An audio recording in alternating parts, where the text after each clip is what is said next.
Okay. Good evening. We're not going to be reading from the book tonight, so let's have a few moments of quiet time together before we begin.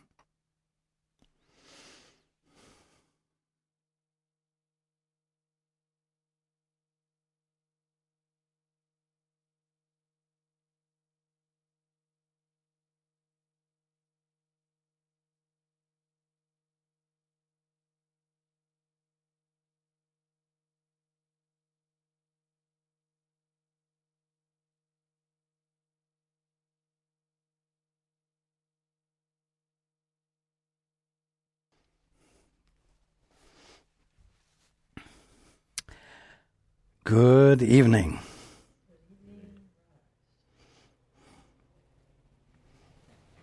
And welcome to everyone who's joining us on the internet. You know, it used to be that on Saturday morning, the day of a meeting, a study group, Paul would get up and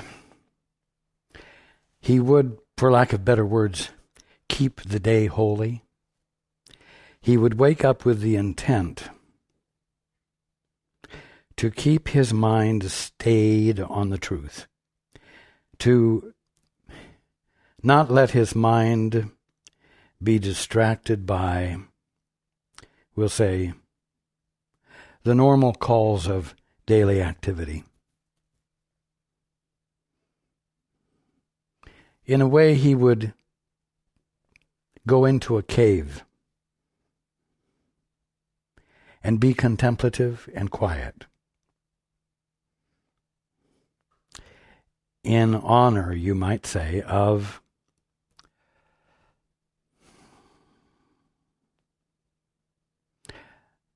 the truth that would come forth during the meeting. And then over the last year or so, Saturdays have become busier. Things needed to be done. Things which to him were not relevant to keeping the day holy, relevant to what might be transpiring in the evening in the study group. And he had a somewhat difficult time adjusting to that. He objected in his mind. He was not happy with the situation. And yet, as the months went by, Saturdays became busier and busier, not to mention the other days of the week. More and more, quote, distractions occurred.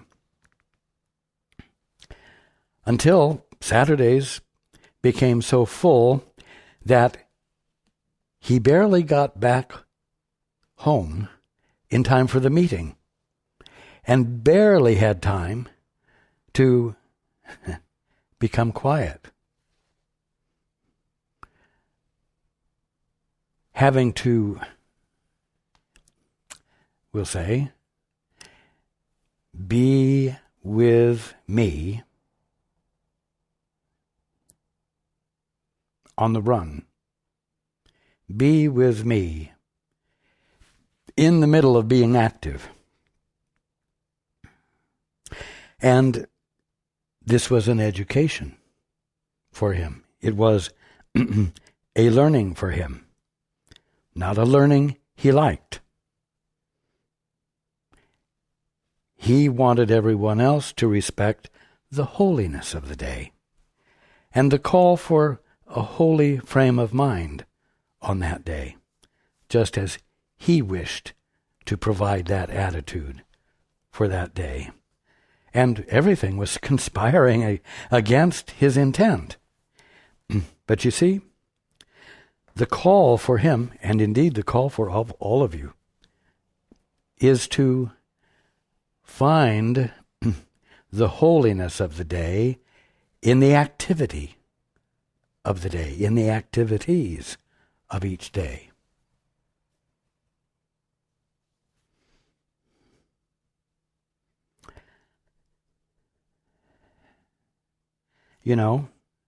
We've talked about the fact that when you do the two-step, you go into that place where God's laws prevail.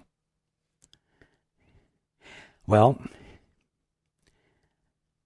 what everyone is needing to learn is that the place where God's laws prevail is in the minutiae of daily activities. God's laws prevailing is going to look like something. God's laws prevailing are going to be manifest. Where? Well, I've said it over and over again. The only thing that's ever confronting you is the kingdom of heaven. You call it the world and universe, but that's a misperception, a misunderstanding. It is the kingdom of heaven. Where are God's laws going to prevail? Obviously, in the kingdom of heaven. And where is the kingdom of heaven? Right here. It's the only thing in your face.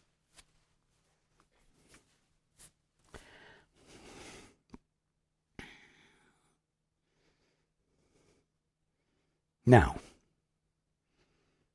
Paul and Susan, but I'm addressing all of this relative to Paul at the moment. Paul has been very busy, very occupied for the past number of months with finding a new place for the foundation to move, for the activity to move, for Paul and Susan to be and do what they do. Oh, another distraction. But you see, where is the fulfillment of God's purpose going to show up? Where is God's will going to prevail? It's going to prevail in houses, on streets, in communities. It's going to prevail in the driving from here to there, to look at this, to look at that. You see? And another very interesting and practical thing to learn and discover is that when you listen for the voice for truth, when you listen to the Holy Spirit, when you listen to that which is nothing more than your right mind, the guidance, the divine guidance you are going to get is going to have to do with streets and going here and looking at that and being in the place at the time where fulfillment of purpose is manifest. In other words, the minutiae of daily activities. So, we have been reading from this book, A Course in Miracles, for a number of years. And we have been talking about wonderful spiritual ideas. Right now I'm taking the opportunity to bring home the fact that these wonderful spiritual ideas are absolutely relevant to what? The kingdom of heaven that you're in the middle of, the minutiae of daily activities that seem not to be spiritually oriented at all. But that's just your belief. That's just what you've been taught. And you see what you expect to see based on what you've been taught. So you go and look at a house, or you look at the house you live in, or you look at the building you work in, and you say, well, it's just if it's a building you work in, a structure of steel and concrete and glass, a physical object. And you're quite sure of it. But maybe it is a fluid movement of fulfillment of purpose of a pristine idea in the mind of God that is forever being made new by the movement of the mind of God that is envisioning it, always in the moment of conscious awareness. Maybe it's that. Maybe it's purely the evidence, the current evidence of a current living God. And it isn't just maybe, that is the fact. But that's not what you see because you don't believe that's what it is. And you see what you believe.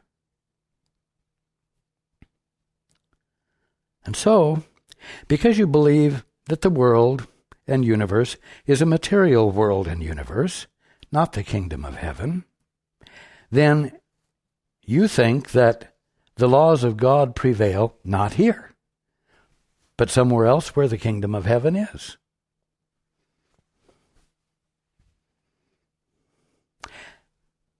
And ultimately, if you are going to become a holy man or a holy woman, or you are going to devote yourself to holiness, you certainly will not expect your connection with God to have relevance to this material world and universe.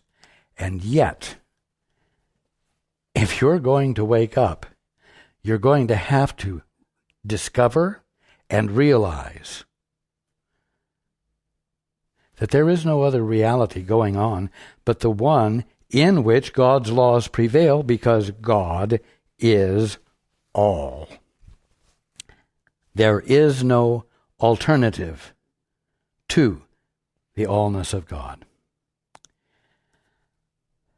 So, in your approach to your holiness as the holy son or daughter of God, you are going to have to begin to expect to see the evidence of holiness right where you are in the minutiae of daily activities. Again, you think you know what things are, material world and universe. Well, let me say this.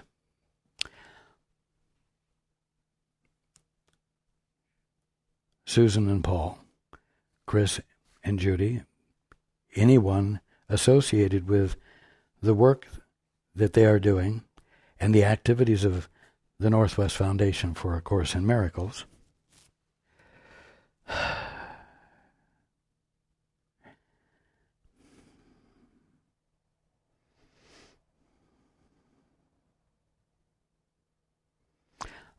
are engaged in finding a new location. A new location has been found. Steps have been taken to secure it. An offer has been made, and the offer was accepted. And we're at a point where, a week from today, the total amount needed for its purchase must be in hand.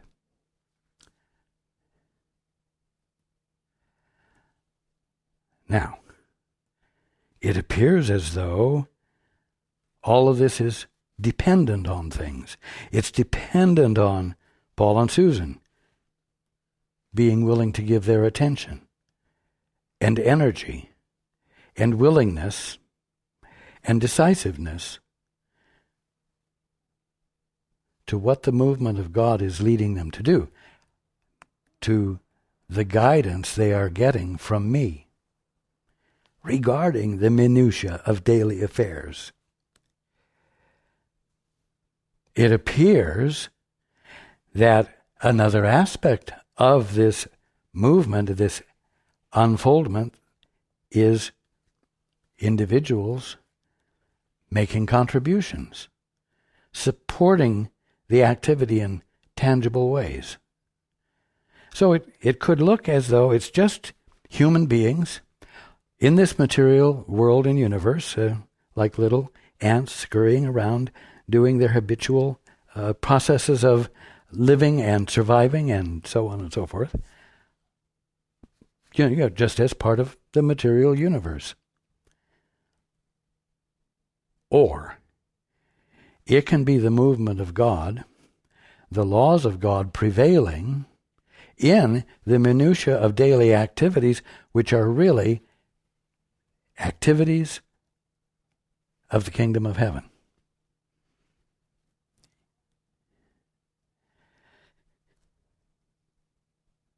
You know, it could look as though it's dependent on individuals making contributions.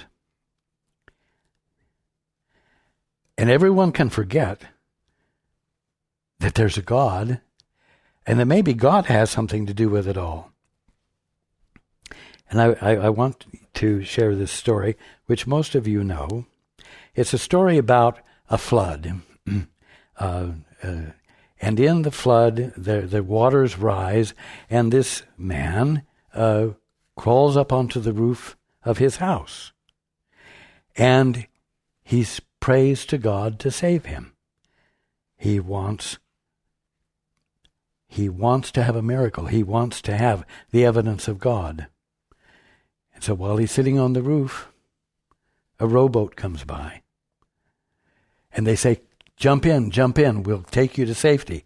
He says, no, I'm waiting for God to save me. And time passes, and another form of help appears. And again he says, no, I'm waiting for God to save me. And then, just as the waters get to the peak of the house, of the roof, a helicopter comes by and lowers a ladder, a rope ladder, to him to haul him to safety. He says, no, I'm waiting for God to save. God will save me. The helicopter flies on, and the waters rise. He's swept off the roof, and he drowns, and he goes to heaven. And when he gets there, he says, God, why didn't you save me? And God says, what do you mean, why didn't I save you? I sent the rowboat, and I sent another form of help, and I sent a helicopter. You see. Now, there's, you might say, the laws of God prevailing in the minutiae of daily activities. Now, I want you to think for a moment about the fellows in the rowboat, or the fellow in the helicopter, the pilot. The helicopter pilot gets a call on the radio, says, down there at the fork in the river, there's a man on the roof. Go down and get him. And the pilot in the helicopter says, hell, I'm not going to go down there and get him. You know, he was stupid for not having left when the announcement went out to go to higher ground. And he was stupid enough not to accept the help when the rowboat came. You know, I'm not gonna go down there and help him. You see what I'm saying?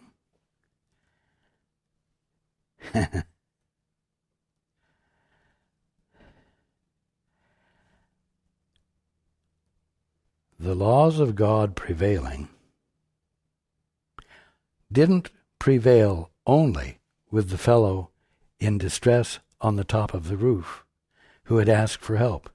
The laws of God prevailing put a responsibility upon the fellow on the roof to recognize the help and accept it, to see the laws of God prevailing in the minutiae of daily activities, the simplicity of a rowboat with some men in the rowboat, and likewise with a helicopter.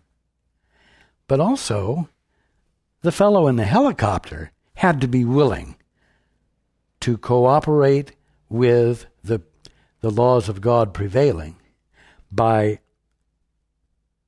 being willing to be the place where God's laws manifest. You see?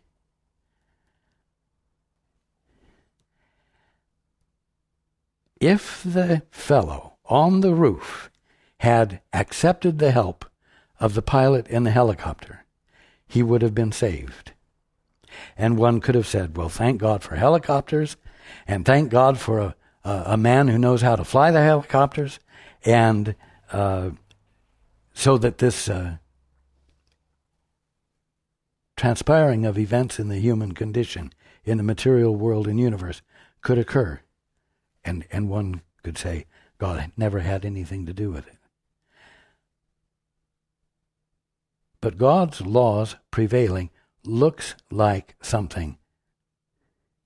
And it looks like those who are helping. And it looks like those who are receiving help. And in other situations, it looks like a need existing that has an excellent purpose that requires support, and others support it. And so it looks like all the little human beings in the little anthill are circling around and bringing a little bit of money here and from that place to this place, and all this little, material activity is going on, all manifesting the fight for survival of life, you see. Material, world, and universe. When that's not the only way to look at it. In fact, the necessity is to be able to recognize God moving in and as everything. You see? Paul, Susan, Judy, Chris, everyone who in any way participates in bringing forth these activities that the foundation is engaged in, making them available to everyone. Because someone is listening to guidance is a manifestation of God's laws prevailing, where God's laws prevail in the minutiae of daily activities. And everyone who stands in receipt and gratitude for what is extended is being part of God's laws prevailing. Because the gift of love, recognized and received, is the wholeness of the movement of God in the minutiae of daily activities.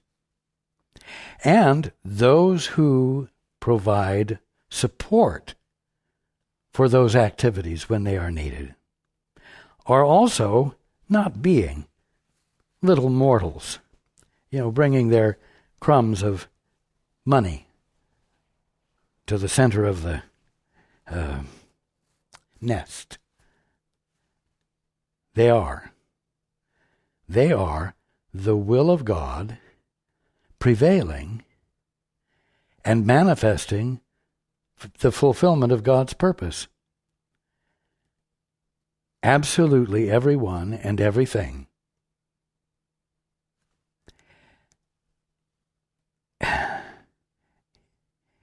is the presence of the movement of fulfillment of God, of God's purpose. Everything fits together.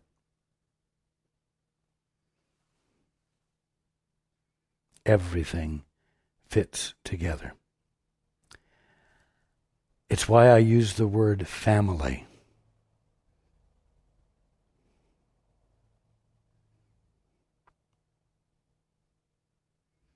Because the movement of God into expression, which is the self-expression of God,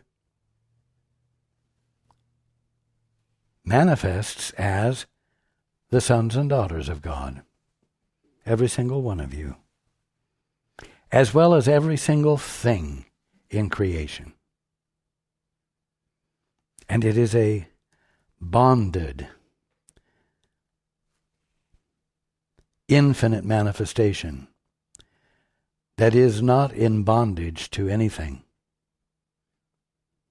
but is because it is the evidence of God's laws prevailing,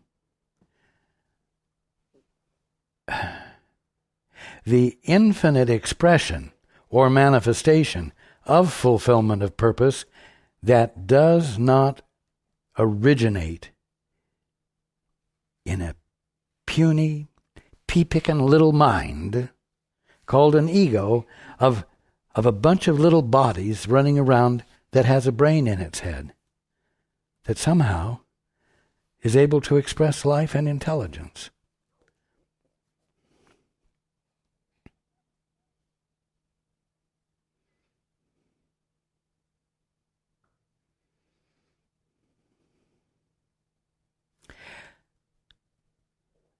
Now, the simple fact is that if you're confronted by nothing other than the kingdom of heaven, if nothing other than the kingdom of heaven is available to you to experience, even though you can call it anything you want and you can imagine it to be anything you want it to be,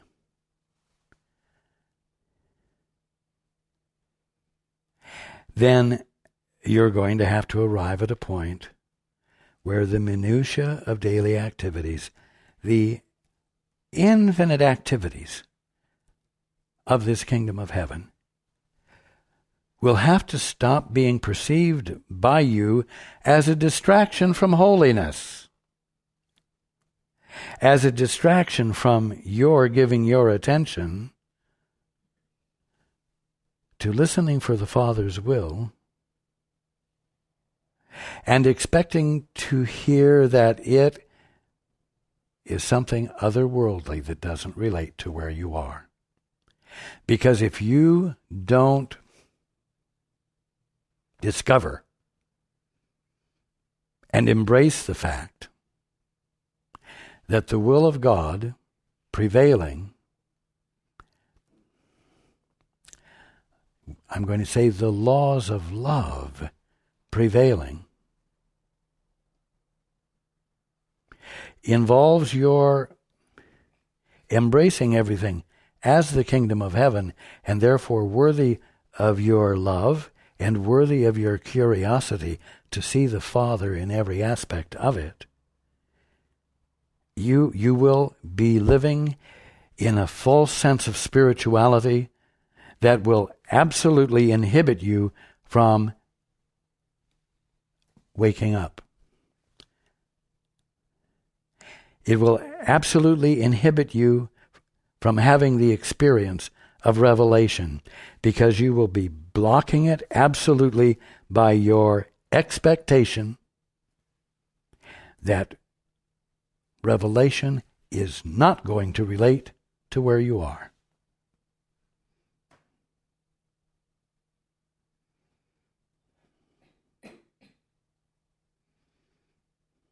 Now,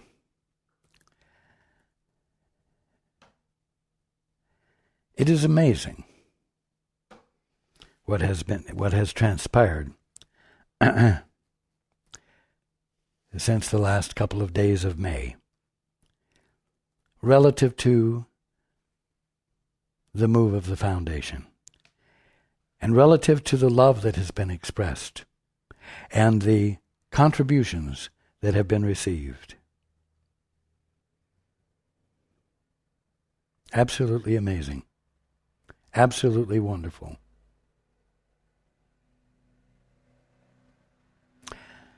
And everyone seems to be faced with, if you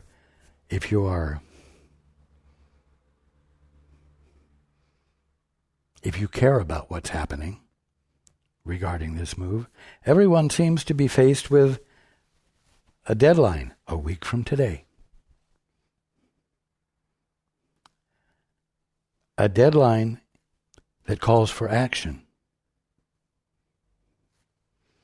Well, you know what? If you see yourself as a little piss ant in the anthill that must bring home the food, the goodies, the nourishment to the center of the nest and get a contribution in, you'll be missing the point. Because, it wasn't a helicopter pilot that would have saved the fellow, and it wasn't the men in a rowboat that would have saved the fellow on the roof. It would have been God and God's laws prevailing in the minutiae of daily activities that would have saved him. You see? So, let's drop the idea that you as some pissant mortal have some sort of a responsibility to fulfill. And instead, do the two-step. Ask God, what is the truth here? What is going on? How will your laws prevailing look? What will they appear to be? Because when you do the two-step and you shut up your thinking and you abandon privacy and you say, Father, what is the truth here? What do I need to know? You move into the place where God's laws not only prevail, but God's laws manifest to you as the awareness of what is appropriate for you.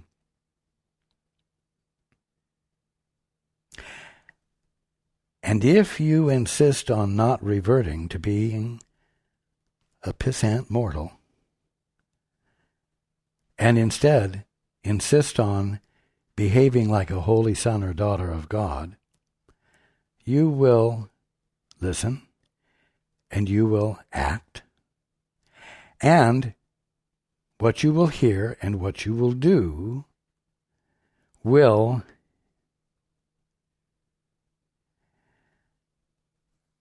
be recognizably valuable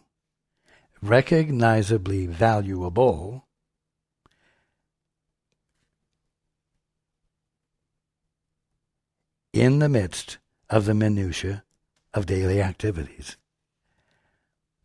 Now, I'm not telling you what that's going to be. It could be you being filled with an awareness of how God works and how God is specifically working relative to this movement. For example, you might find yourself realizing that God doesn't do things part way.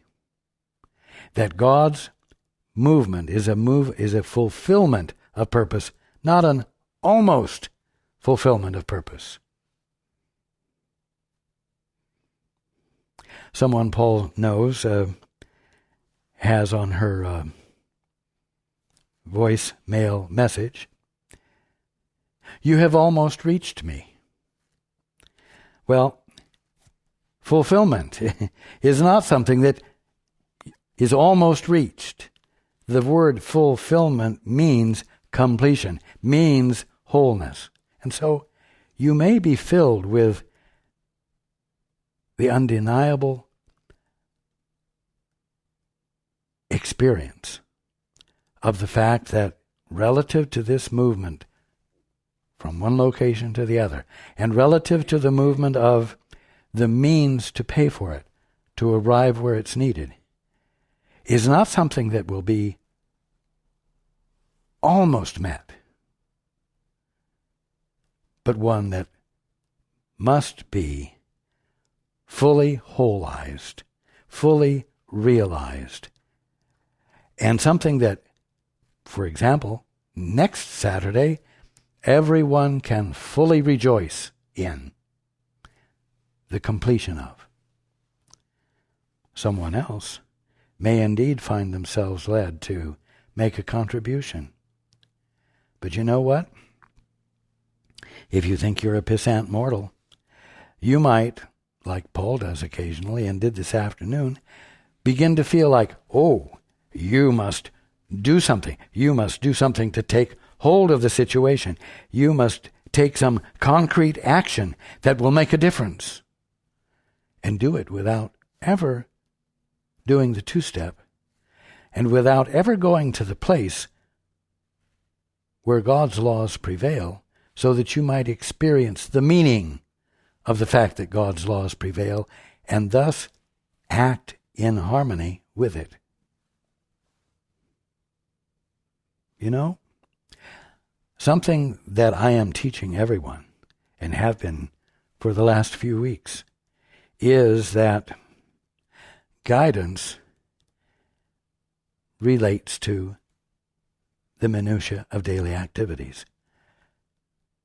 When I was working with Helen Schuckman and dictating the course to her, I told her to go into a store, and there was a coat there for her.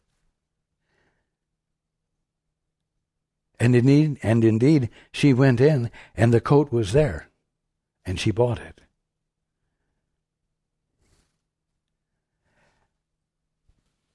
That event has been minimized, saying, well, that was a special accommodation to Helen, but doesn't really reflect the true nature of spiritual guidance or atonement. Well, I'm telling you, and I'm demonstrating to you, and I have been demonstrating most clearly to Paul and Susan, that I am able to talk about dollars and cents. I am able to talk about when and if to secure a loan, when to make an offer, when not to make an offer. I am able to give guidance that is relevant to the minutiae of daily activities. And I'm doing it, and Paul feels like he's doing it in front of everyone, but I'm doing it in your presence so that you might learn to listen for guidance in a new way, so that you aren't off on some cloud nine, airy-fairy, irrelevant spiritual path. You see?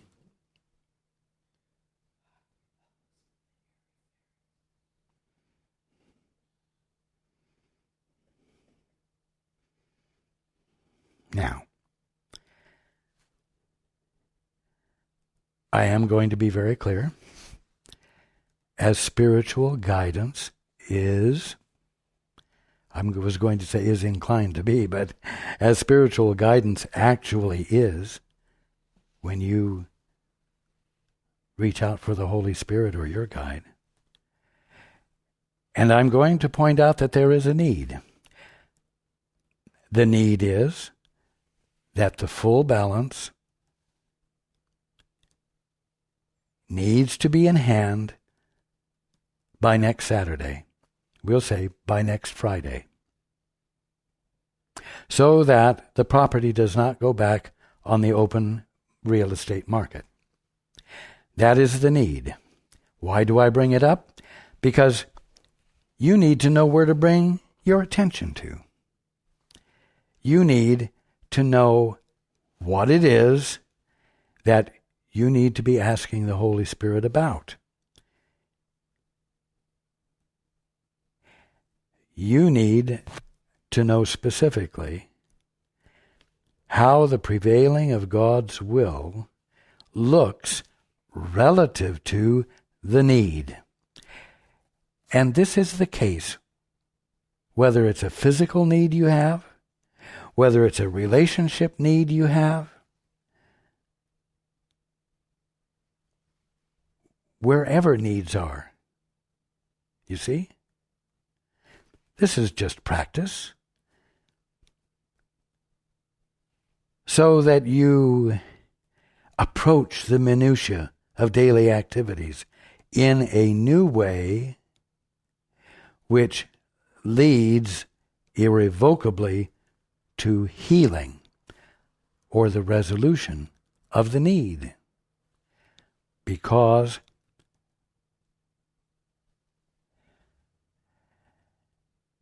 it causes you to experience completion, wholeness.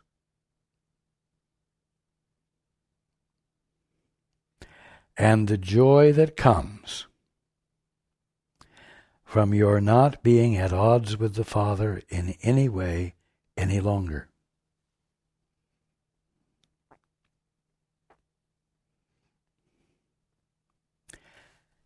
These are the nuts and bolts of what the Course is teaching. These are the nuts and bolts of waking up.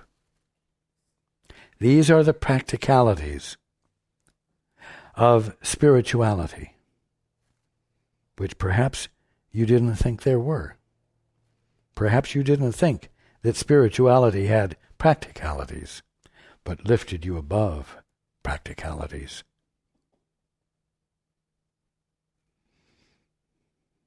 You want to see the evidence of God where it counts, which is in your experience. And no one has been able to escape their experience. And that's because even though they've called their experience the human condition in a material world and universe, it's the divine life in the middle of the kingdom of heaven. And their resistance to the awareness of that fact has kept them from experiencing it. We're learning how to abandon what keeps us from having the experience.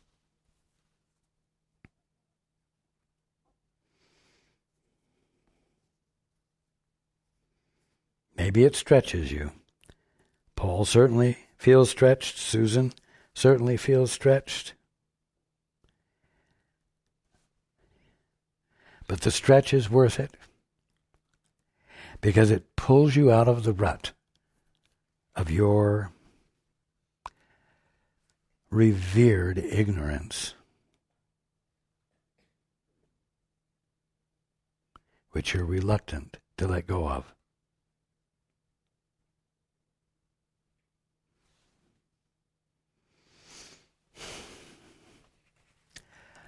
I love you all,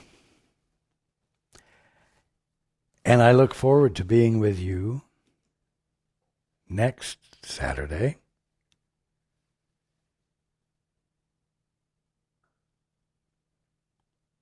So that we might rejoice together. Okay.